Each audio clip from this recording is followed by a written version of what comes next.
Quelle jolie faciès. Tu as une expression de colère digne d'un véritable guerrier, tu sais. Ça me donne des frissons. Hélas, tu es fichu, mon vieux. Et salut à tous les amis, c'est Guillaume, j'espère que vous allez bien. On vient de passer la barre des 100 abonnés, ça me fait énormément plaisir. Aujourd'hui, on se retrouve pour une 4e vidéo. On va parler de Hisoka de Hunter x Hunter. C'est mon personnage préféré de la saga. On se retrouve tout de suite après ça. Un chapitre non officiel sur l'enfance d'Hisoka a été écrit par l'auteur de Tokyo Ghoul, en accord avec celui de Hunter x Hunter. La première fois qu'on aperçoit Hisoka, on le trouve étalé par terre, inconscient, alors qu'il n'est qu'un simple enfant. C'est alors qu'il est trouvé par un homme du nom de Moritonyo, chef d'une troupe d'artistes itinérants. Après avoir assisté à leur spectacle tout en étant impressionné, Hisoka rejoint la troupe intégrée par Moritonyo.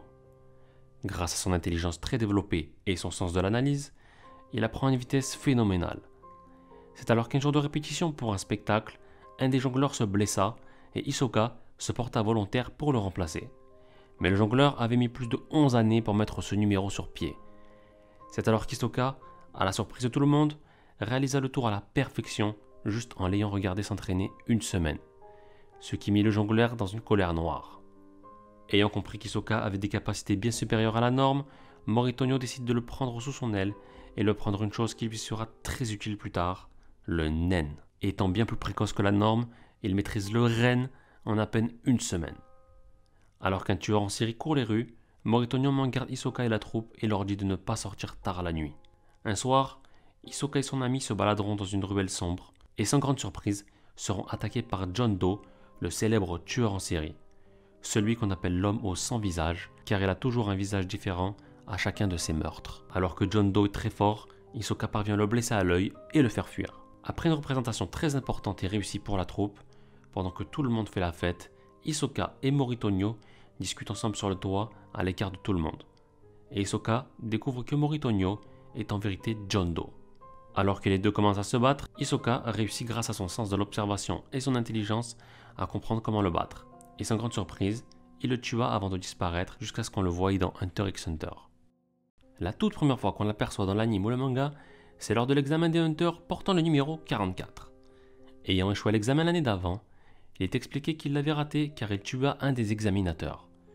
Lors de sa première apparition, il arrache le bras d'un autre candidat qui le bouscula sans s'excuser. Au cours de la première phase, il a le désir d'assouvir son appétit meurtrier et joue au juge en tuant d'autres candidats et s'intéresse à Gon après qu'il empêcha de tuer son ami Léolio.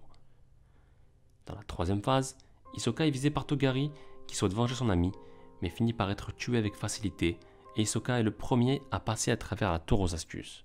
Pour la quatrième phase, les candidats sont expédiés à l'île de Zebiru afin de prendre part à une chasse à l'homme d'une semaine entre eux pour capturer le numéro de leurs cibles respectives. Hisoka passe ses 2 premiers jours sur l'île à se reposer après avoir été blessé lors de son précédent combat. Pendant qu'il est espionné par son prédateur, Gozu, un candidat extrêmement blessé, vient voir Hisoka et supplie le magicien de mettre fin à son calvaire en le tuant. Mais Hisoka refuse et lui dit qu'il est indifférent pour lui. Un candidat connu sous le nom de Gintakuru apparaît pour tuer Gozu et se révèle ensuite être le camarade d'Hisoka après lui avoir donné la plaque d'un autre candidat. Lors du 2e jour, Hisoka commence à chercher sa cible et tombe sur Kurapika et Léolio. Après une courte négociation, il leur permet de le quitter sain et sauf en échange d'une plaque. Cependant, leur potentiel accentue sa soif de sang, le forçant à trouver quelqu'un d'autre à tuer. Hisoka s'est fait voler son numéro par Gon pendant que lui-même en volait un. Excité par son exploit, Gon est pris peu de temps après dans une embuscade et temporairement paralysé par Gereta qui se trouve être la cible d'Hisoka. Gereta épargne la vie de Gon mais prend sa plaque et celle d'Hisoka. Hisoka réapparaît un peu plus tard après avoir décapité Gereta. Il récupère les 3 plaques et donne à Gon la plaque de son propre numéro. Gon refuse d'accepter la faveur, mais Hisoka le frappe très fort et lui déclare qu'il reprendra sa plaque le jour où il serait en mesure de le frapper aussi fort. Lors de la phase finale, les candidats s'affrontent en combat singulier avec élimination directe. Pour son premier combat, Hisoka affronte Kurapika. Il avance vers lui, chuchote quelque chose dans son oreille, puis déclare forfait. Pour son deuxième combat, il affronte Bodoro, un homme plus âgé que lui. C'est un match à sens unique, mais Bodoro ne veut pas se rendre. Hisoka l'assomme et lui murmure quelque chose. Juste après cela, Bodoro admet sa défaite et Hisoka devient un Hunter autorisé. Après les examens, Hisoka suit Gon et Killua à la Tour Céleste et empêche le Joe de pénétrer dans le 200e étage, sauf s'ils apprennent à utiliser le Nen. Ils reviennent plus tard après avoir réussi à l'apprendre. Hisoka les laisse passer et dit à Gon que s'il gagne un match au 200e étage, il pourrait éventuellement se battre contre lui. Un combattant de la tour nommé Castro se bat contre Hisoka pour venger sa seule défaite. Au début de la lutte, Castro semble avoir quelques avantages sur Hisoka grâce à ses techniques. Lors du combat, Hisoka se fait arracher le bras, mais comprend rapidement les techniques de son adversaire et parvient à le mettre hors d'état de nuire. Suite à ce combat, on apprend que Hisoka est un membre de la Brigade Fantôme grâce à Machi, une femme payée par lui-même pour leur recoudre le bras. Elle-même, membre de la Brigade Fantôme, se donne rendez-vous dans quelques semaines à Yorkshire City. Après la discussion, on voit Hisoka retirer son tatouage de la brigade qui était en fait un leurre. Plus tard, Hisoka accepte d'affronter Gon qui a fait ses preuves dans la tour. Lors du combat, Gon utilise sa malice et son intelligence et parvient à le frapper significativement. Il lui rend son fameux badge numéro 44. Mais le combat reste à sens unique et Hisoka remporte le combat au point. Le rendez-vous avec toute la brigade fantôme enfin arrivé, leur chef Kuroro donne l'ordre de voler des objets très rares lors d'une vente aux enchères. Hisoka donne rendez-vous à Kurapika un soir et lui fait part de ses intentions de tuer Kuroro afin de se mesurer à lui, car les deux hommes partagent certains objectifs en commun.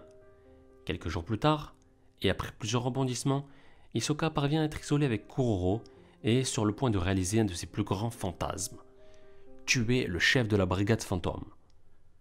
Hisoka lui fait part de sa trahison, lui annonce qu'il n'a jamais été un vrai membre de la brigade et qu'il souhaite l'affronter dans un combat à mort.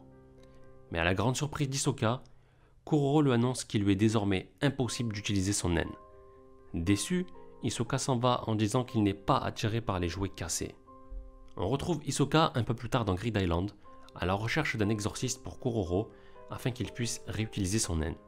Il utilise le nom de Kuroro pour entrer dans le jeu, ce qui attire l'attention de Gon et Killua, qui utilisent une carte de sort pour le rejoindre. Lors d'une épreuve de ballon prisonnier plus tard dans le jeu, il accepte de leur prêter main forte car il s'ennuie et n'a rien d'autre mieux à faire. Grâce à Hisoka, il remporte la partie, mais la victoire lui coûtera 10 doigts cassés. Après cela, Hisoka rencontre des membres de la brigade fantôme pour les aider à négocier avec l'exorciste afin qu'il annule le sort sur Kuroro. L'exorciste acceptera de suivre Hisoka à l'extérieur de la partie afin de guérir Kuroro. Après cet événement, de nombreuses choses se sont passées et le président Netero est décédé. L'organisation doit alors élire un nouveau président. Tout l'Hunter se rassemble alors et Hisoka et Hirumi, le grand frère de Killua, se retrouvent. Hirumi explique les derniers événements passés à Hisoka et lui fait part de la situation actuelle de Gon qui lutte entre la vie et la mort. Il lui parle également de sa sœur Haruka, proche de Killua, qui a un pouvoir incroyable et qui a la capacité de réaliser n'importe quel vœu. Craignant que Killua fasse mal son vœu et déclenche la mort de sa famille, Hirumi demande à Hisoka de l'aider à tuer Haruka. Hisoka affronte par la suite Goto, le majordome de la famille Zoldyck.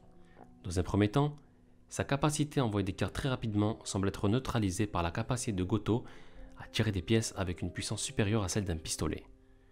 Après un combat entre les deux hommes, Hisoka parviendra à le surprendre et lui trancher la gorge. Plus tard, Hisoka atteindra son but et un de ses plus grands fantasmes. Il se retrouvera dans la tour céleste face à Kuroro avec toutes ses capacités pour un combat à mort. Mais la suite, vous la connaîtrez dans une prochaine vidéo. Hisoka est un personnage attachant mais en même temps terrifiant. Malgré son charisme inné, ses tendances limite pédo et son attirance pour la violence font froid dans le dos.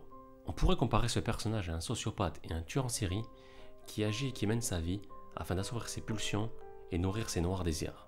Après quelques recherches, Hisoka a toutes les caractéristiques d'un sociopathe. Un ego démesuré, menteur et manipulateur, un manque d'empathie, une absence de remords et de honte, un calme inhabituel lors de situations effrayantes ou dangereuses, irresponsable et impulsif, il a très peu d'amis, il peut être charmant mais seulement en apparence, sa vie est dictée par ses pulsions et ses plaisirs, un mépris pour les normes, un regard intense. À plusieurs reprises, nous avons vu Hisoka faire part d'empathie envers Gon ou un autre personnage du manga, mais il faut rappeler que dans son cas, rien n'est fait au hasard et tout est calculé. S'il le fait, c'est pour attendre le moment opportun afin d'assouvir ses pulsions. Si vous connaissez une personne avec ces caractéristiques, fuyez!